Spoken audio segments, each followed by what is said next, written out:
When I first saw the island, it didn't look real. It looked like something out of an old sailor's nightmare, half-eaten by pine trees, wrapped in morning fog, with a crooked little house that leaned just enough to feel like it had secrets. Real ones, and not the kind you share with strangers.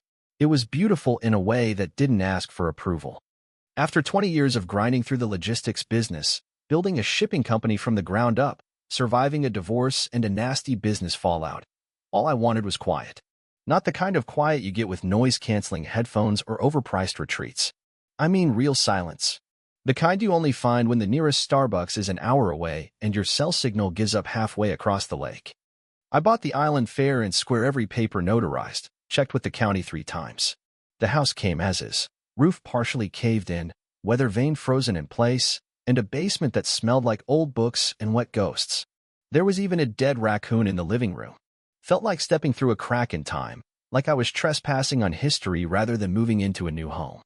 Down in the basement, I found an old chest with black and white portraits taped inside the lid, one of a stiff-looking man and a woman in a wedding dress, her face unreadable, like she knew something the rest of the world didn't. Next to them, a faded note read, "They don't like losing control. Especially not of this place." I didn't know what that meant at the time, but it stuck with me. A warning, maybe, or a dare. There was no dock on the island, at least not a functional one. The old one had rotted into the lake years ago. So, for the first few weeks, I used the nearest public dock across the water in a neighborhood called High Hollow Shore. Not that I thought anything of it, just a convenient place to unload supplies. My contractor, Roger, started sending lumber and tools there. I'd make a few boat trips a day, haul what I needed. No big deal. Then the drone showed up. At first, it just zipped past, like a curious bird. But the next day it came back, hovered outside my window like it was trying to figure out what side I preferred my eggs on. Sunny side up? Scrambled? It gave me the creeps. 2 days later, I got an email from something called the High Hollow Environmental Oversight Board. Real official sounding. But it read like passive-aggressive poetry accusing me of unauthorized development within a protected visual corridor. I laughed. Out loud. The island wasn't part of their jurisdiction. Wasn't on their utility grid. Wasn't zoned under their HOA. Hell, it wasn't even on the same piece of land. It was a lake. Water between us. Water matters. So I responded, politely, with all the deeds and documentation they apparently hadn't bothered to check. I figured that'd be the end of it. A misunderstanding. Crossed wires. But what I didn't know back, then what I've learned since, is that people like that don't see facts as stop signs. They see them as speed bumps. An invitation to push harder. That's when she showed up. Name was Marilyn Costner, president of the High Hollow HOA. Clipboard in hand, tennis whites pressed like she'd never sat down a day in her life, and a smile that looked more like a threat than a greeting. She stepped onto the dock like she owned the lake. There was a guy with her muscle, or maybe just some poor guy she dragged along to look important. Hard to say. I wanted to discuss some concerns regarding your structure, she said, squinting at the lumber stacked near my boat like it was roadkill. You're a little far from home, Marilyn, I replied, slow and calm. HOA doesn't stretch across water. She let out a practiced chuckle. The association has environmental oversight over the visual corridor. Your structure is visible from our homes. That makes it our concern. I looked at the lake between us, then back at her. That's not a corridor. That's a body of water. Your concern doesn't swim. But she didn't blink. Just flipped a page on her clipboard and kept reading accusations about noise, unauthorized docking, environmental disruption. Then she said something that stuck. You are advised to suspend all activity until a visual assessment can be conducted. What? I asked.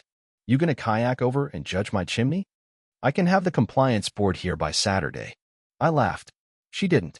That was the moment I realized she wasn't just nosy. She was dangerous.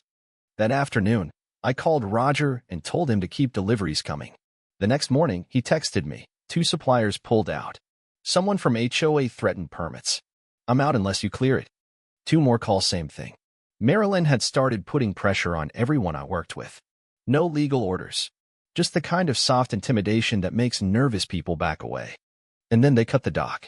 One night, a steel cable appeared across the community pier. No warning. I didn't see it until my boat nearly tore itself in half trying to dock. My only drop-off point was gone.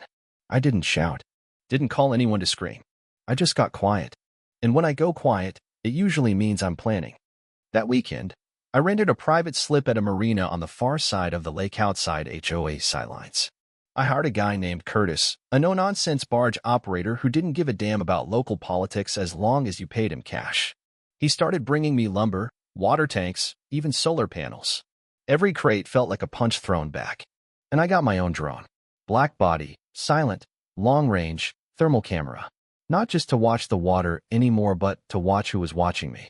A few days later, I saw her again. Marilyn, standing on her dock with binoculars, just staring.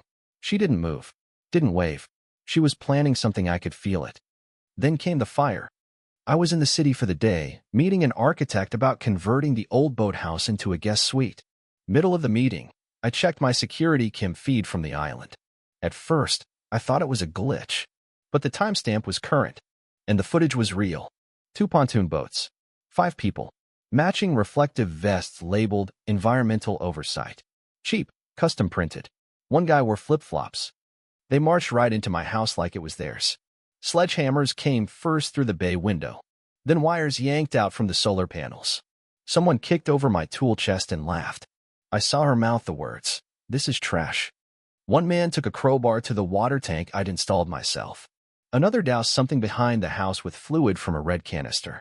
I recognized the can. It was mine, stored under the porch.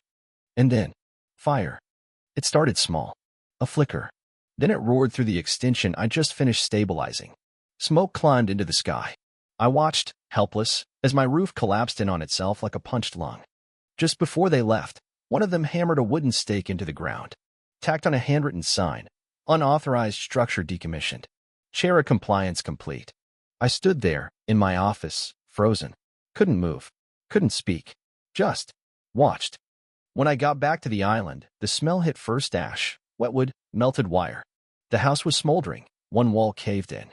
Furniture smashed. Tools gone. Photo frames overturned. And under a tarp near the shed, Nate, my electrician, quiet guy, stayed overnight sometimes to finish wiring. He was alive early. Burned. Coughing. I radioed for evac, stayed with him till the medics arrived. By nightfall, the cops were there. I gave them everything. Footage, audio, timestamps, boat registration numbers. One of the arsonists had said it clearly. Marilyn said no one's allowed to build here. That ended it. No more diplomacy. No more polite emails. This was war. And war needs witnesses. So I called the press. Not the local rag. The real media. A friend I knew from port logistics. Gave her everything: drones, documents, audio, photos, Nate's testimony. She ran the story. 2 days later, the headline exploded. HOA tyrant torches private island in vigilante raid. And just like that, Marilyn Costner vanished. Surveillance caught her loading 2 duffel bags into a rented pontoon at 4 a.m., trying to cross into Canada. The Coast Guard and sheriff's boats fanned out. Drones tracked her through the backwater channels. She had helped her cousin Garrett, a backwoods prepper type, was with her. They almost made it. Almost. But one wrong turn and a burst duffel bag. Later documents, burner phones, cash floating in the lake. They were surrounded. Arrested live on TV. Trial happened 3 months later. County courthouse packed. The footage played on 5 synchronized screens. The jury gasped at the fire. Nate's burns. Marilyn's embezzled HOA funds used for spas, wine, even private security.